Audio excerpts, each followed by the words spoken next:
Madame, Monsieur, bonsoir. Au lendemain de la compétition africaine des clubs, l'Entente de Sétif restera le seul club algérien engagé dans la plus prestigieuse des compétitions.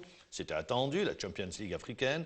Le MOB jouera le huitième de finale bis de la Coupe de la Confédération africaine de football. Le CSC et le MCO sortent de la compétition dès les huitièmes de finale. On ira également sur le derby algérois qui polarise toute l'attention ce week-end. Mouloudia d'Alger, USMA d'Alger. L'USMA a un point du titre de champion. Pour en parler aujourd'hui, Abdelrahman Mahdaoui, entraîneur. Bonsoir Abdelrahman, merci d'être avec nous. C'est avec un grand plaisir que je me retrouve avec vous. Eh bien, également plaisir partagé en compagnie de Salah Bey Aboud, journaliste au quotidien Infosoir. Bonsoir Salah Bey. Bonsoir Mamad. Alors messieurs, on lance le débat. Il ne reste plus que l'Entente de Sétif dans la plus prestigieuse des compétitions africaines, contrairement à la saison dernière où on avait 3 clubs, en l'occurrence Sétif, le détenteur du trophée, l'Alma, c'était la grosse surprise, et l'USMA d'Alger. Est-ce que vous dites, dès le départ, ça allait prendre cette tournure? Le MOB, c'était la première participation. Ou au vu des résultats également des matchs allés. Enfin, j'aimerais, si vous permettez, juste présenter maintenant mes condoléances à la famille Nayer de Tlemcen. Nayer est un ancien joueur du Watt. On joint notre voix à la vôtre. Et effectivement, c'est en insistant à présenter. Pourquoi? Tout simplement parce que c'est un joueur qui était de la trempe des Bellomé, des Majer. C'est qu'à Tlemcen, c'est du poids. Seulement, on l'a un peu négligé. C'est pour ça que on compatit un peu à la douleur. On salue toute la famille. Et pour également citer ce joueur de Albert Hamou. Bien, quant à votre question, moi, je m'attendais, sincèrement, je ne m'attendais pas à cette... Pourquoi?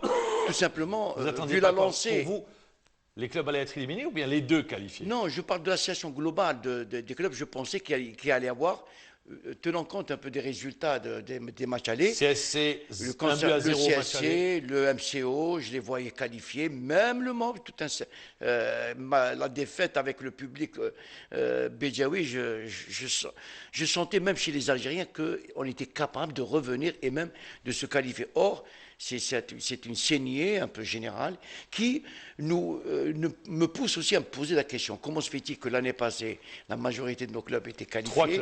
3 clubs et surtout la poule finale. Et cette année, c'est le changement. Est-ce que c'est dû à l'inexpérience de la majorité des clubs 11 ans d'absence pour le MCO. Le CSC, deuxième fois en Coupe de la CAF. Et le MOB, première participation. C'est éventuellement une raison. Deuxième chose, je pense qu'il faudrait quand même... moi, j'aurais voulu que ces clubs-là se rapprochent un peu de ceux qui ont de l'expérience pour pouvoir gérer. Il y a Sétif qui est devenu en permanence et on tient quand même à la féliciter pour maintenir ce cap-là et ce niveau, malgré les difficultés, malgré son parcours un peu mitigé en championnat. Mais toujours est-il qu'on est un peu surpris.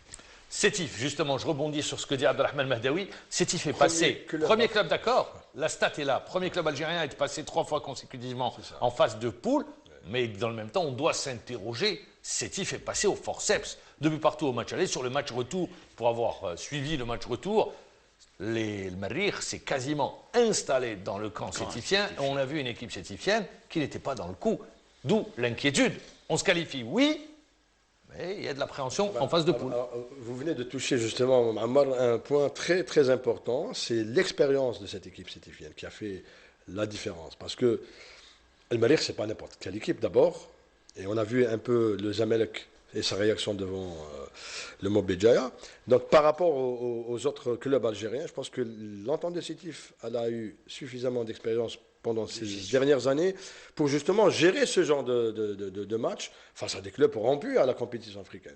Donc déjà au départ, avec un 2-2 à l'aller, un 0-0, un match nul, un partout, leur suffisait pour passer. Donc je pense que les Sétifiens, ils ont eu quelques occasions pour marquer. Bon, ils ne l'ont pas fait, mais ils ont su gérer. Mais sur la deuxième mi-temps, je peux vous dire qu'ils sont passés tout juste à côté de la correctionnelle. Hein. Oui, d'accord, mais ils se sont qualifiés. C'est ça le résultat finalement. C'est vrai que le côté de gestion des 2 matchs a été bien pris en charge par les dirigeants. Je ne dis pas les dirigeants, parce que l'entraîneur, c'est lui qui est expérimenté parti. Mais là, je me tourne vers vous, l'entraîneur Abdelrahman Mahdaoui.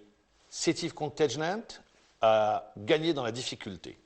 On le voit contre la formation d'El Marrir, elle se qualifie dans la difficulté. Bon, ça passe une fois, 2 fois, mais est-ce que le contenu, il y a beaucoup de travail à faire sur le contenu? Justement, c'est la question qu'on se pose, parce que là, effectivement, tenant compte un peu je dirais, des possibilités de cette équipe sur le plan individuel et collectif, c'est vrai qu'on n'est pas, c'est pas l'entente, la grande équipe qui galvanise tout ça sur son parcours, sur son terrain, dans les matchs. Elle souffre, véritablement, ils souffrent sur le terrain. Mais je dis qu'ils sont les mieux placés pour bien gérer des matchs, surtout en Champions League. Ça, c'est le résultat de leur expérience qui leur a permis de se qualifier. Le résultat à l'aller a été très positif. Mais quand on voit l'évolution de cette équipe sur le terrain, on se sert vraiment parce que là, à un moment donné, au 8 mai 45, à la seconde mi-temps, il y avait un silence dans les tribunes qui était pesant. Oui, mais Ammar, c'est pas nouveau. Cette saison, l'entente... À domicile, elle est en difficulté. Oui, l'entente passe toujours par cette espèce de passage de transition. C'est pour cela qu'on n'a pas la même équipe que celle qui a gagné la Ligue des Champions. Mais c'est une équipe qui peut revenir... notamment dans la phase des poules où elle a 6 matchs à jouer et elle a la possibilité de se renforcer. 5 joueurs peuvent venir renforcer. Bien sûr. Donc, et puis il y a la mayonnaise qui va un peu plus prendre. Djabou peut-être qui sera à son meilleur niveau. Bien sûr, avec le retour de Djabou, de Djahnit et encore un renforcement. Je pense que l'entente est un club, est une équipe. Le renforcement est nécessaire s'ils veulent vraiment rééditer l'exploit et de crocher la peau. Parce que vous allez retrouver le Zamalek, il y a de fortes chances pour qu'on retrouve également Zesco United sera présent. On retrouvera Inyamba à coup sûr, l'équipe nigérienne. Par contre, on ne verra pas le TP Mazembe, par exemple, champion en titre. Oui, tout puissant. Ce qui confirme encore une fois que... Entraîné par Vélud. D'une saison à une autre, les choses... J'ai rien dit, j'ai dit entraîné par Vélud. Oui, bien sûr. D'accord. Vélud qui est passé par le football algérien et notamment par l'entente de Sétif. Et le dernier club, c'était l'USMA. Et l'USMA également. D'accord. Non, CSC, pardon. Le CSC, en début de saison. Il ne participe pas, donc c'est aussi là... Maman voulait poser la question. Finalement, non, il n'a pas réussi là où il est passé. Je suis désolé de le dire, mais Vélud, c'est pour juste... Non, c'est bien de le signaler, ça c'est des repères. Il a pris la succession de Carteron et après... Il s'est planté. Il s'est planté, complètement planté. Voilà. Il y avait eu un désaccord Carteron, il voulait une augmentation, ça ne s'est pas fait avec le tout-puissant Mazembe. Voilà, d'accord, messieurs. Est-ce qu'on peut avoir de l'ambition avec l'entente? Oui. Le tirage au sort sera connu ce week-end. Moi, je dis que cette équipe a besoin d'un renfort, un renfort de joueurs de qualité pour donner beaucoup plus de consistance au jeu, beaucoup plus. Il faudrait que l'entente devienne dominatrice dans le... Oui, mais dans le même temps, quand vous dites ça, Abdelrahman Mehdaoui, est-ce qu'il n'y a pas une contradiction? Quand on regarde l'entente, le meilleur buteur part au mercato en Arabie Saoudite. Djahnit est parti au Koweït et est revenu. Beaucoup de joueurs ont quitté l'équipe. C'est plus quasiment la défense a changé. Est-ce qu'elle peut avoir encore de l'ambition, cette équipe de l'entente? De tradition, je pense que de tradition, ils doivent avoir de l'ambition. L'entente ne peut pas... Être dans le carré d'as. L'ambition, la première, c'est d'être dans le carré d'as. C'est de tradition, donc... les dirigeants, l'entraîneur et même l'environnement est soumis justement à cette mesure, à ce comportement. On ne peut pas participer pour le plaisir de participer. Maintenant, c'est vrai, vous soulevez un problème assez crucial, c'est que est-ce que l'équipe est capable aussi de conserver également ses joueurs? Parce qu'il y a des joueurs aussi qui vont être libres, qui peuvent être sollicités par d'autres clubs, tenant compte un peu peut-être des changements sur le plan finance, comme les rapports de force peuvent changer. Oui, bien sûr. Et donc, on risque, mais il faudrait qu'on arrive à un moment donné, je crois que maintenant avec 5 années de professionnalisme, il faut qu'on arrive dans notre gestion à être un peu stable dans nos idées, dans nos programmes, et aussi arriver à conserver les principaux joueurs c'est avec eux qu'on puisse faire un plan d'attaque, un plan d'objectif. Mais si à chaque année on va changer des joueurs, on va changer l'effectif, on ne pourra jamais obtenir ce qu'on souhaite. Et la meilleure des choses pour obtenir... Parce qu'il faut concilier le sportif et l'économique. Il le faut. D'ailleurs, c'est nécessaire et c'est une obligation maintenant. Il faudrait passer à notre mentalité. Vous êtes obligé de toute façon, vous n'avez pas le droit. Vous n'avez pas le choix, pardon. Il n'y a pas de choix. Donc, ils sont obligés à la fois de conserver le joueur, de mettre les moyens pour recruter ou récupérer des joueurs de qualité et pour tracer et réaliser un peu le programme et les objectifs. Pour le moment, oui. Moi, ce que je dis, Mahmoud, c'est et après, on passera au MOB parce que c'est également... Le club, en tant que club, l'entente de Sétif, je pense que c'est un club qui aujourd'hui s'inscrit un peu dans la dimension continentale. Il est dans la dimension. Et même mondiale, puisqu'il a joué à une Coupe du Monde. C'est une référence. Donc, sur le plan économique, déjà, c'est important que ce club joue déjà, et ça fait des rentrées d'argent, surtout lorsqu'on arrive en demi-finale, finale, et si on est vainqueur, c'est encore mieux. Deuxième des choses, c'est que les Sétifiens, c'est des compétiteurs, ça on le sait. Hein. En plus, c'est une équipe qui souvent se bonifie avec la compétition, avec les matchs. Et elle nous surprend souvent là où on ne l'attend pas. D'ailleurs, la Ligue des Champions, l'année où ils l'ont On ne l'attendait pas. on les attendait. C'est la dynamique du tout. succès qui l'a propulsé. Voilà, donc il faut s'attendre à ce que l'entente nous fasse un peu un coup. Eh ben, on verra. L'avenir nous le dira. Messieurs, il y a notre club engagé en Coupe de la CAF. Pour le MOB, ce n'est pas la compétition de trop, la Coupe de la CAF? Généralement, Non, nos clubs n'aiment pas la Coupe de la CAF. Non, mais moi je dis que c'est une bonne chose de se rattraper parce qu'ils ont eu le mérite d'avoir éliminé 2 grands clubs d'Afrique. Malheureusement, ils ont buté sur un 3e qui était un peu plus coriace. 5 fois champion. Voilà. Les Zamalek. Moi, je pense qu'ils ont droit à une 2e chance. Ils la joueront au niveau de la Coupe de la CAF. Maintenant, comme le disait tout à l'heure Mehdaoui, il faut que les gens du MOB se rapprochent un peu des gens de l'entente pour avoir un petit peu cette expérience, pour gérer. Parce qu'il n'y a pas seulement que le sportif. Il y a aussi l'organisation, la logistique, les déplacements, la récupération. C'est important. Il y a plusieurs aspects. C'est important de pouvoir mettre une équipe et puis se renforcer parce que le MOB. Il y a un manque en profondeur. La preuve, on a vu. Au MOB, c'est l'absence de Zelda va peser aussi dans le match, par exemple. Le MOB, c'est cette jeune équipe qui vient, qui commence un peu à montrer un peu ses dents. Oui. Au niveau. Donc, sa défaite ou son élimination est compréhensible et même tolérée, même acceptée par tout le monde. Elle est logique. Et on tient aussi à les féliciter. Mais ils sont sortis avec les honneurs. Seulement, quand on voit le MOB avec ses possibilités, parce que là, c'est un problème. Le MOB avec son public, le MOB avec ses moyens, avec même ses joueurs, est capable. Et même avec un entraîneur de qualité, il faut le reconnaître. C'est une équipe, moi, je sentais, même je voyais qu'elle pouvait se qualifier même contre Zamalek, tenant compte un peu de cette qualité, de la valeur de Zamalek. Mais je dis, vu les conditions, vu l'ambiance qui pourrait se faire un peu sur le terrain, le MOB est capable. Seulement, la différence réside un peu justement sur les idées, sur le comportement et des supporters et des dirigeants et même des entraînements. On l'a vu, nos clubs, les dirigeants n'aiment pas beaucoup la Coupe de la CAF. L'USMA, à l'époque de Courbis, on ne la joue pas presque. Ils se sont fait éliminer. Le désir d'élimination. Pour le CSC, pour le MCO, il n'y a pas le même engouement en Champions League qu'en Coupe de la CAF. Elle coûte beaucoup d'argent. Vous dépensez beaucoup d'argent pour peu de retour sur investissement. Mais je vais vous dire, sur le plan de la compétition elle-même, le prestige, le fait de faire une compétition africaine internationale, je vous cache pas que tous les clubs aimeraient bien au moins faire un match dans leur carrière. Et là, je ne suis pas, enfin, je pense que tous les clubs voudraient participer. Vous savez, une compétition internationale est complètement différente. C'est une autre mentalité, c'est un autre état d'esprit, même que ce soit pour les joueurs, que ce soit pour les dirigeants, que ce soit pour les entraîneurs. Seulement, c'est le refus ou bien ce manque de motivation peut-être affiché éventuellement par les gens qui entourent cette équipe, le club, c'est peut-être des problèmes financiers qui les poussent à ne pas être motivés. Mais sur le plan moral, je suis persuadé que tout le monde aime participer au match de On peut prendre comme exemple l'Entente qui s'est bonifiée ou qui a appris, je dis bien, appris plutôt en Coupe de la CAF avant d'aller en Champions League avec une finale perdue contre le Stade Malien. Stade Malien, donc c'est une compétition. C'est vrai que c'est pas la Ligue des Champions, mais c'est une compétition valorisante. Elle donne du vécu. Elle donne du vécu, elle donne du palmarès. La JSK a bien eu 3 Coupes de la CAF sous l'ancienne formule, mais ça fait partie de son palmarès du club. Donc le Béjaïa peut faire un peu la même démarche, faire son apprentissage toujours en Afrique à travers cette compétition. Et pourquoi pas revenir en force l'année prochaine pour la Ligue des Champions, puisqu'ils sont toujours 2e au classement du championnat.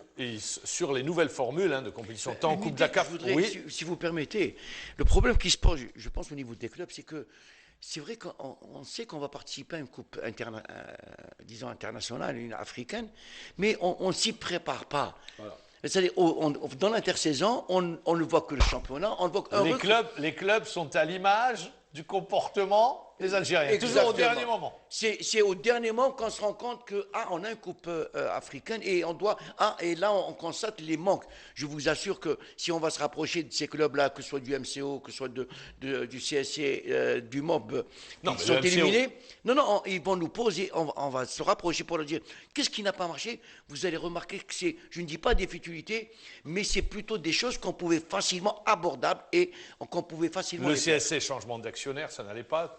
Menacé de relégation. Il y a le recrutement aussi. Recrutement qui a été passé à côté. Le MCO qui a vécu une période difficile. Également, ce qu'on avait eu Fouad Bouali, des problèmes en termes de discipline à l'intérieur du groupe. Pour revenir, juste pour rebondir, et on va terminer avec la compétition africaine, l'Entente, c'est l'équipe qui a réussi les premières dans les compétitions africaines sous cette nouvelle formule. Première équipe algérienne à être en finale de la Coupe de la Confédération africaine de football. Elle avait perdu contre le Stade malien. Première équipe algérienne à gagner la Champions League africaine. Et première équipe algérienne à participer 3 fois consécutivement à un quart de finale de Champions League africaine, c'est-à-dire à être qualifié en phase de poule. Messieurs, on revient à la compétition nationale. Tous les regards seront polarisés demain sur le stade du 5 juillet. 55 000 billets vendus. Ça fait bien longtemps que le derby n'a pas traîné autant de monde. Comme à l'aller, ouais, l'aller également, mais c'était à l'aller. C'était magnifique. Dans les tribunes. Sur le terrain, c'était affreux. Ouais, je parle des tribunes, parce que vous avez parlé des tribunes. Ouais, sur les tribunes. Je reste sur les tribunes. 55 000 billets vendus, mais on arrive sur la deuxième partie. L'USMA a un point du titre. Le Mouloudia d'Alger, bonifié par son succès, cette qualification en finale de Coupe d'Algérie. Pour le Mouloudia d'Alger, c'est chercher le match référence, le match qui peut réellement réconcilier le public et l'équipe. Certainement, Mamar, parce que sur le plan du jeu, ma foi, le Mouloudia... TBSA n'est pas le match référence. Non, le Mouloudia de cette année ne nous a pas vraiment gratifié d'un très beau jeu, donc, il faut le dire, pratiquement dans tous les matchs de championnat, que ce soit en coupe également. Mais au-delà du jeu, je parle du résultat. Non, mais face à l'USMA, c'est beaucoup plus le résultat qui va primer, voilà. Parce qu'il y va du maintien de l'équipe en Ligue 1, mais aussi de la rivalité entre les deux historique. Clubs. Maintenant, pour l'USMA également, je pense que c'est l'occasion de se réveiller de sa sieste, parce que l'USMA s'est quand même endormi sur ses lauriers ces dernières semaines, avec le titre de champion acquis. Voilà. Donc je pense qu'on aura un match assez explosif. Que dit l'entraîneur? Vous, l'entraîneur, vous savez très bien, vous êtes passé... Pour ne pas reprendre un titre sur un journal. Vous connaissez très bien la situation des deux clubs. Vous dites pour le Mouloudia d'Alger, c'est chercher le match référence, la victoire, de la réconciliation réelle. Parce que la qualification face à TBC, moi, je suis de ceux qui disent que ce n'est pas le match référence. Et c'était David contre Goliath. C'était bon comme pour le moral, ça, pour aborder ce match-là. Le match en lui-même, moi, je vais vous dire, non, je vais peut-être changer ma stratégie de communication. Je vais vous dire, oui, moi, c'est un match, c'est quand même, c'est le classico, c'est le derby algérois, c'est quand même, c'est le summum un peu du championnat. C'est le match qu'on attend dans la saison. Et je dirais tous les Algériens, même ceux qui se trouvent en Outre-mer, attendent ce match-là. On annonce une télé américaine pour un reportage. Voilà, pour vous dire. Alors moi, j'aurais voulu dire que c'est un match qui doit m'emballer et emballer tout le monde. Alors j'aurais voulu que l'USMA soit régulière dans son championnat, qui étale à la fois le jeu et les résultats. Un Mouloudia qui est régulier dans sa gestion et prenant un parcours normal, même avec TBSA, mais gagner et arriver un peu à cette finale un peu morale où on va retrouver nos deux meilleures équipes. Et pour emballer, parce que là, il y a un problème de mentalité. Comment nos joueurs, comment les deux équipes vont aborder le match? Est-ce qu'ils vont plus penser à la prime, au résultat, à ce qui se passe, les conséquences, ou bien jouer? Dahman, vous avez une équipe qui a un point du titre. L'USMA. Moi, dans des derbys pareils, oui. Moi, je vais axer tout mon travail, je vous le dis, axer tout mon travail sur le jeu et sur le terrain. Je vais tout faire, je ferai tout pour, et là c'est le conseil, c'est pas un conseil, ce n'est qu'un avis. Il faudrait que nos joueurs, les deux équipes, rentrent avec l'idée uniquement de construire leur plan de jeu. Parler football. Ce qu'on n'a pas vu au match aller. Justement. C'est-à-dire que toute la réflexion, toutes les inquiétudes que doivent avoir les joueurs, c'est comment appliquer le plan de jeu préconisé par le coach. Ça, c'est très important. Et tout l'entourage des dirigeants, du club, supporters, doivent converger, les interventions convergeront vers justement l'idée du jeu et du football. Si vraiment on veut que ce soit un derby qui va emballer On veut des buts, on veut du spectacle. Mais moi je me tourne vers vous. Pour simplifier, pourquoi l'USMA veut gagner? Elle veut faire la fête de son titre de championnat. Il n'y a pas mieux que de le faire. Ça rajoute, c'est du piment, c'est une belle histoire. C'est la meilleure occasion de le faire face au rival éternel. Et le Mouloudia côté Mouloudia, il n'y a pas mieux d'aborder une finale de Coupe d'Algérie de retarder que de gagner en championnat et d'être à l'aise pour le maintien. Donc tous les ingrédients Tous sont les là. ingrédients sont réunis. Maintenant, on reste à savoir, est-ce que les joueurs seront à la hauteur de ces ingrédients et de ce grand public? Je me tourne, 60 000. Non, il faut dire, Mohamed, que c'est un derby, un match qui tombe à pic, où hein. le rapport de force va être sur tous les plans. Sur le plan, bon, ce qu'on souhaite, c'est que, bien sûr, que le fair play prime un peu dans le ce fair play match-là. a toujours primé Ça, entre les c'est deux quelle que soit la équipes, hein. situation. Moi, ce que j'adore dans un match, le fair play, il est là. Ouais. Que les duels soient Oui, durs, présent, qu'on soit présent physiquement, qu'il y ait de l'intensité. C'est ça un match de foot. C'est ce qu'on souhaite. Ouais. Mais Et surtout que avec- l'arbitre, alors l'arbitre, s'il vous plaît, s'il y a un arbitre qui nous regarde ou celui qui va Il faut viser appeler le match, un arbitre anglais, même. d'accord, un arbitre anglais, laissez le jeu, la fluidité dans le jeu. Pas au moindre contact, alors qu'il n'y a pas faute, il est là, il siffle, il nous casse le jeu et tout, ça va donner un foot match assez Si on va consacrer un peu notre moment, là, ces 90 On minutes. veut là, rêver. oui, il faut qu'on rêve, justement. Il faut qu'on rentre sur le terrain pour, justement, voir le beau jeu, voir ces duels, voir un peu beaucoup de passes, c'est-à-dire beaucoup de conservation du ballon, voir aussi des actions un peu agressives, offensives sur le terrain, voir des arrêts de gardiens de but, parce que quand même, les deux, je ne sais pas si Zemamouche va Non, jouer. Zema, non, il vient de reprendre. Non, enfin, mais c'est-à-dire que chacun dans son poste doit avoir cette idée d'être le meilleur, que ce soit les gardiens de but, poste par poste. Et là, quand ça va être dans cette idée-là, et dans cette mentalité, nous allons voir du beau football. Pourquoi? Parce que même les deux équipes, quand même, renferment des y a de joueurs la quand même qualité. de qualité. Il y a de la Et qualité. attention, en plus de ça, Oui. il faudrait que justement ce qui se passe autour de ce match, autour de ce terrain-là, que les gens aient l'idée fixée et les yeux fixés sur le terrain, mieux que ce qui se passe à la tribune. Parce que là, C'était si beau dans les jamais la tribunes. tribune va prendre Le pas sur le pas terrain. sur le terrain, C'est que les footballeurs n'ont pas répondu à l'attente. Moi, je reste persuadé que sur les tribunes, ça sera Ça va être fait. magnifique. Ça Je sera peux vous dire, magnifique. il y a des typos, qui Ça, sont en clair. train de se préparer des deux Maintenant, côtés. on peut avoir également une copie du match aller. Hein, Et puis il y a une rivalité en termes d'imagination chez les supporters qui fait plaisir à voir. Mais moi j'aime le terrain. Messieurs, question, et on va terminer. Est-ce qu'il n'y a pas la crainte du côté du Mouloudia d'Alger que les joueurs se préservent pour la finale? Ben, surtout par rapport au carton, parce que Par rapport au carton, par rapport à l'engagement, blessure, par rapport à tout voilà, ça. donc c'est un match compliqué pour le Mouloudia d'Alger, qui en même temps doit jouer ce match important avec toute la rivalité qu'il y a et les points à avoir, mais en même temps penser également à la finale. Donc, ma foi, il faut vraiment gérer ça. Hein. Dahman en Je 30 m'excuse, secondes, je c'est la m'excuse. fin. Mon ami, je m'excuse, mais Oui. moi, Qu'est-ce ce que vous match-là, moi, je pense qu'il va être pris du côté de Mouloudia, parce que l'USMA, bon, c'est peut-être la finale, mais pour le Mouloudia, c'est la priorité. Dans ce match-là, je vois que c'est plutôt l'USMA. Donc, je vois que toute l'équipe et les dirigeants, ils vont se donner pleinement ce match-là, sans tenir compte du match de coupe. Oui, mais certains vous diront, Abdelrahman, on préfère peut-être perdre l'USMA et gagner une Coupe d'Algérie. Qu'est-ce que vous dites? La C'est conclusion. un titre important. Moi, Ça fera je 8 connais- Coupes d'Algérie pour le moi, je Mouloudia. connais les Mouloudiens, je me suis trop rapproché. Mohamed Chouki, là, je connais un peu Youssef. Ouais. Moi, ils sont radicaux. Là, dans leur idée, moi, c'est L'USMA. l'USMA et le reste. On s'en S'ils fout. viennent, c'est tant mieux, sinon, pas de problème. Voilà. Ça y est, le Exactement. débat est engagé. Demain à 17h, ça sera au stade du 5 juillet. Merci Salah Bey Aboud, journaliste à InfoSoir. C'est toujours un plaisir. Merci Abdelrahman Mahdaoui. Bon vent. Merci de nous avoir suivis. On se donne rendez-vous.